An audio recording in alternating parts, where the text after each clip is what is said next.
दोस्तों यूट्यूब के हमारे इस सफर में आज हम लोग एक और नया कोर्स की शुरुआत करने जा रहे हैं और ये कोर्स है सी लैंग्वेज फॉर एब्सोल्यूट बिगिनर्स इन हिंदी। मतलब सी लैंग्वेज पे हम लोग ये कोर्स लेके आ रहे हैं। और सी लैंग्वेज जो होती है ना, वो बहुत इंटरेस्टिंग लैंग्वेज है, क्योंकि जब भी हम हमारा पढ़ाई पूरी करने के बाद या पढ़ाई जब भी हम प्रोग्रामिंग सीखते हैं तो बहुत लोगों की पहली लैंग्वेज होती है प्रोग्रामिंग लैंग्वेज, जो कि सी लैंग्वेज होती है। मैंने जब अपने कॉलेज में पढ़ाई की थी तब सी वो लैंग्वेज थी जिसमें मैंने सबसे पहले प्रोग्रामिंग करना स्टार्ट किया था, और प्रोग्रामिंग क्या होती है इसको मैंने समझना चालू किया था सी लैंग्वेज से। लेकिन आज हम लोग देखते हैं, आज लोग बोलते हैं कि सी लैंग्वेज को पढ़ने की क्या जरूरत है, सी लैंग्वेज पे काम नहीं होता है। लेकिन ऐसा नहीं है दोस्तों, सी लैंग्वेज पे आज भी बहुत काम होता है। और सी लैंग्वेज की सबसे खास बात यह है कि ये एक हाई लेवल लैंग्वेज है और मिडिल लेवल लैंग्वेज का काम भी करती है। मतलब ये हाई लेवल लैंग्वेज और लो लेवल लैंग्वेज दोनों तरह की कोडिंग इस लेवल के अंदर की जा सकती है, इसलिए इसको हम मिडिल लेवल लैंग्वेज भी बोलते हैं, राइट। और सी लैंग्वेज पढ़ने की एक खासियत और है कि सी लैंग्वेज पढ़ने से हमारे लॉजिक जो है वो बहुत क्लियर होते हैं, बहुत अच्छे होते हैं। इस पूरे कोर्स में, ये पूरा जो कोर्स है उसमें हम सी के बेसिक से लेकर एडवांस टॉपिक तक जाएंगे, और इसमें हम लोग पढ़ेंगे कि कम से कम 150 से 200 प्रोग्राम हम लोग बनाएंगे सी लैंग्वेज में, ताकि हमारे पूरे लॉजिक क्लियर हो जाए। अगर आपने सी लैंग्वेज को अच्छे से पढ़ी है तो आपको लॉजिक बनाने में, प्रोग्राम को लिखने में कभी दिक्कत नहीं जाएगी। ठीक है, तो हम लोग स्टार्ट करते हैं, है ना। तो क्या होता है कि सबसे पहले अगर हम बात करें कि प्रोग्राम क्या होता है ना, प्रोग्राम क्या होता है, तो सेट ऑफ इंस्ट्रक्शन हम बोलते हैं प्रोग्राम। ठीक है। अभी अगर हम लोगों को ये बोला जाए कि हमको कंप्यूटर से कुछ काम करवाना है, ठीक है, तो कंप्यूटर से कुछ काम करवाना है तो कैसे करवाओगे? उसके लिए हमको सॉफ्टवेयर की जरूरत होगी। और सॉफ्टवेयर क्या होता है? सॉफ्टवेयर को हम लोग कलेक्शन ऑफ प्रोग्राम बोलते हैं। ठीक है। अगर मान लीजिए आपको कोई गाने सुनने हैं सिस्टम के अंदर, तो आपको मल्टीमीडिया प्लेयर का जो प्रोग्राम है वो आपकी मशीन में इंस्टॉल होना चाहिए, तभी आप गाने सुन पाओगे। ठीक है। तो मल्टीमीडिया प्लेयर कर क्या रहा है? वो हार्डवेयर को इंस्ट्रक्शन दे रहा है। एक एक दूसरी लैंग्वेज में हम बोल सकते हैं कि सॉफ्टवेयर के थ्रू हम हार्डवेयर को कंट्रोल करते हैं। मतलब आपकी पूरी मशीन, आपके पूरे सिस्टम का, जैसे ही आपने प्ले का बटन ऑन किया और गाना स्टार्ट हो जाता है, कैसे होता है वो? क्योंकि वो सिग्नल जाता है, जैसे ही आप प्ले का बटन दबाते हैं वहां पे करंट का फ्लो होता है और वो 0 और 1 के फॉर्मेट में जाके सिस्टम के अंदर पास होता है और गाना चालू हो जाता है। आपके स्पीकर को, सिस्टम के स्पीकर को ये निर्देश दिया जाता है कि आप गाने को प्ले करो। तो ये जो काम हो रहा है, जैसे आपने कोई भी बटन प्रेस की और उसका एक्शन हुआ सिस्टम के अंदर, तो वो कैसे हुआ, इसको समझने के लिए हमारे पास बाइनरी सिस्टम होता है, क्योंकि कंप्यूटर हमारी लैंग्वेज नहीं समझता। ठीक है। तो हम इसके लिए प्रोग्राम बनाते हैं, तो प्रोग्राम हम बोलते हैं कि सेट ऑफ इंस्ट्रक्शन। फिर required to give correct instruction to the computer which the computer can recognise and execute. हमको वो करेक्ट इंस्ट्रक्शन देना होगा जिसको मशीन जो है वो रीड करेगी और उसके हिसाब से एग्जीक्यूशन करेगी। ठीक है, तो वो होता है इंस्ट्रक्शन।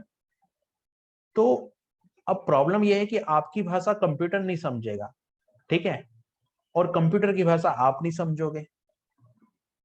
तो इस प्रॉब्लम को सॉल्व कैसे किया? इस प्रॉब्लम को सॉल्व किया प्रोग्रामर ने, राइट।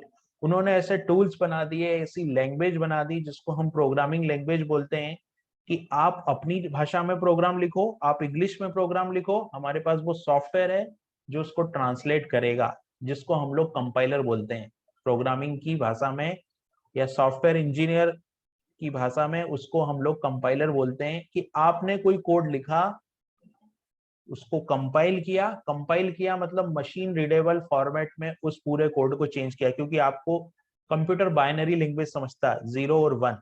आप खुद सोचिए कि 0 और 1 में लिखना कितना मुश्किल काम है। आपको नहीं पता, आपने एक शब्द लिखा 5, 5 का बाइनरी होता है 101, राइट। 0101 आप लिख ही नहीं पाएंगे, बहुत मुश्किल काम है इसको लिखना। तो इस प्रॉब्लम का सॉल्यूशन कैसे मिला? तो इसका जो हमारी रिसर्च टीम थी, मतलब जो हमारे साइंटिस्ट थे, उन्होंने क्या किया, उन्होंने एक लैंग्वेज बनाई जिसको असेंबली लैंग्वेज बोला गया। असेंबली लैंग्वेज में हम लोगों ने इंग्लिश लैंग्वेज में कोड लिखा, फिर असेंबलर नाम का एक सॉफ्टवेयर हमने यूज किया, और वो सॉफ्टवेयर ने क्या किया कि मशीन रीडेबल फॉर्मेट में हमारे कोड को चेंज किया और वो कोड एग्जीक्यूट हुआ। ठीक है, इसी तरीके से क्या हुआ कि बात यहाँ आके नहीं रुकी, फिर इसका और इम्प्रूव्ड वर्जन आया जिसको हाई लेवल लैंग्वेज बोला गया, और उसमें कोड लिखा और फिर कंप्यूटर में एग्जीक्यूट हुआ। तो ये होते हैं इंस्ट्रक्शन। इंस्ट्रक्शन क्या होते हैं कि जब भी आप कोई प्रोग्राम लिखते हैं ना, तो आप इंस्ट्रक्शन लिखते हैं, आप निर्देश लिखते हैं, और वो निर्देश क्या होता है कि कंप्यूटर उसको रीड करता है और उसको एग्जीक्यूट करता है। ठीक है, तो जैसे हम लोग सी लैंग्वेज पढ़ रहे हैं, लेकिन हमको पहले बेसिक पता होना चाहिए कि कंपाइलर क्या होता है, प्रोग्राम कैसे चलता है सिस्टम के अंदर।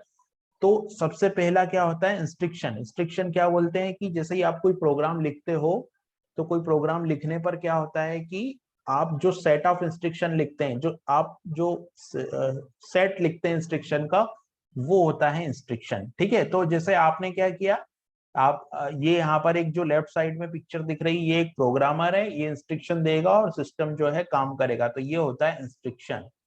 ठीक है, उसके बाद में होता है कि जो प्रोग्रामर होता है, मतलब जो प्रोग्राम होता है वो क्या होता है, कंप्यूटर प्रोग्राम क्या होता है। तो अगर प्रोग्राम की बात करें तो एक computer program is a sequence और set of instruction is programming language for the computer to execute, right. यानी कि जो प्रोग्रामर होता है वो एक प्रोग्राम लिखता है, जो जो प्रोग्रामर होता है वो जो सेट ऑफ सीक्वेंस और सेट ऑफ इंस्ट्रक्शन लिखता है उसको हम क्या बोलते हैं, उसको हम लोग प्रोग्राम बोलते हैं। ठीक है, अब प्रोग्राम क्या है कि प्रॉब्लम ये है कि आपने कोई प्रोग्राम लिखा, लेकिन उसको कंप्यूटर कैसे समझे। तो कंप्यूटर के नॉट अंडरस्टैंडिंग इंग्लिश और हिंदी और आपकी जो भी भाषा है वो कंप्यूटर नहीं समझता। ठीक है, वो कंप्यूटर आपकी भाषा नहीं समझता, तो उसको समझने के लिए हमारे पास क्या होता है, बाइनरी लैंग्वेज जो होता है ना। और जो बाइनरी लैंग्वेज मतलब कंप्यूटर बाइनरी लैंग्वेज समझता है, हिंदी और इंग्लिश जो हमारी लैंग्वेज है वो कंप्यूटर नहीं समझता है, और जो कंप्यूटर की लैंग्वेज है बाइनरी लैंग्वेज, उसको प्रोग्रामर नहीं समझता। ये प्रॉब्लम है कम्युनिकेशन करने के लिए, आपके मतलब प्रोग्रामर के और कंप्यूटर के बीच में कम्युनिकेशन करने के लिए ये प्रॉब्लम है।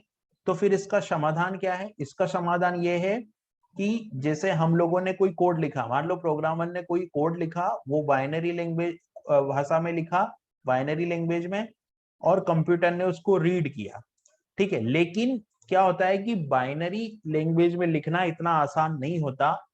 पहले जो प्रोग्रामर है वो 0 1 के फॉर्मेट में लिखता था, लेकिन इसमें लिखना बहुत मुश्किल था।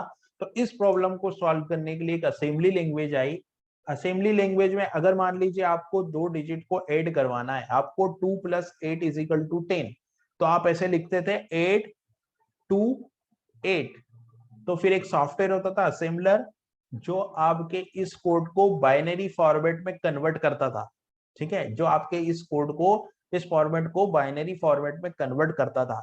फिर क्या हुआ, high level language I. High level language में इसको और इजी कर दिया गया, इसका एक इम्प्रूव्ड वर्जन आया जिसमें 2 + 5 हम लिखने लगे, और फिर कंपाइलर, हमारे पास एक सॉफ्टवेयर आया और कंपाइलर ने इसको 01010101 में कन्वर्ट कर दिया।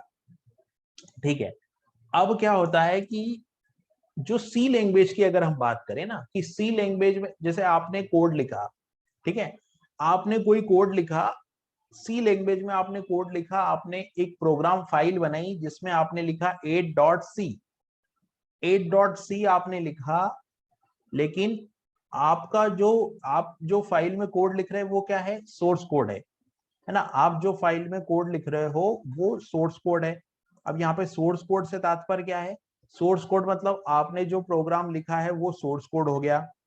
ठीक है, और कंप्यूटर जो प्रोग्राम जो सॉफ्टवेयर आपको कस्टमर को देना है वो क्या है, वो एग्जीक्यूटेबल फाइल है जिसका एक्सटेंशन होता है .exe। ठीक है, तो ये जो पूरी प्रक्रिया होती है सी लैंग्वेज में, हम इसको आगे डिटेल में और देखेंगे, लेकिन ये जो पूरी प्रक्रिया होती है सी लैंग्वेज में कि a.c, मतलब आपने सी लैंग्वेज में जो कोड लिखा है ना, उसको जो एग्जीक्यूटेबल फॉर्मेट में कन्वर्ट करने का जो पूरा प्रोसेस होता है उसको हम बोलते हैं बिल्ड। ये जो सर्कल दिख रहा है ना आपको, ये पूरा बिल्ड प्रोसेस, इसको बिल्ड करने का एक प्रोसेस होता है और इसमें 3 सॉफ्टवेयर इन्वॉल्व होते हैं। प्री प्रोसेसर होता है, लिंकर होता है और कंपाइलर होता है। ये 3 सॉफ्टवेयर इन्वॉल्व होते हैं और फिर आपके सोर्स कोड को एग्जीक्यूटेबल फॉर्मेट में कन्वर्ट कर दिया जाता है। हाई लेवल लैंग्वेज में लिखा गया कोड मशीन इंडिपेंडेंट होता है, यानी कि किसी भी मशीन पे वो कोड चल सकता है, मशीन इंडिपेंडेंट कोड होता है। और ये 3 सॉफ्टवेयर की मदद से, जो सी लैंग्वेज की मैं बात कर रहा हूँ, तो सी लैंग्वेज में इन 3 सॉफ्टवेयर की मदद से ये पूरा जो कोड है आपका, ये एग्जीक्यूटेबल फॉर्मेट में कन्वर्ट कर दिया जाता है। और आप जिसके लिए सॉफ्टवेयर बना रहे हैं, यानी कि जो कस्टमर है आपका, उसको आप ये एग्जीक्यूटेबल फॉर्मेट देते हैं, सोर्स कोड की फाइल आप उसको नहीं देते हैं। अभी हम लोग डिटेल में इसको देखेंगे, उसके बाद हम लोग आगे देखेंगे कि सी लैंग्वेज में किस तरीके से हम लोग काम कर सकते हैं।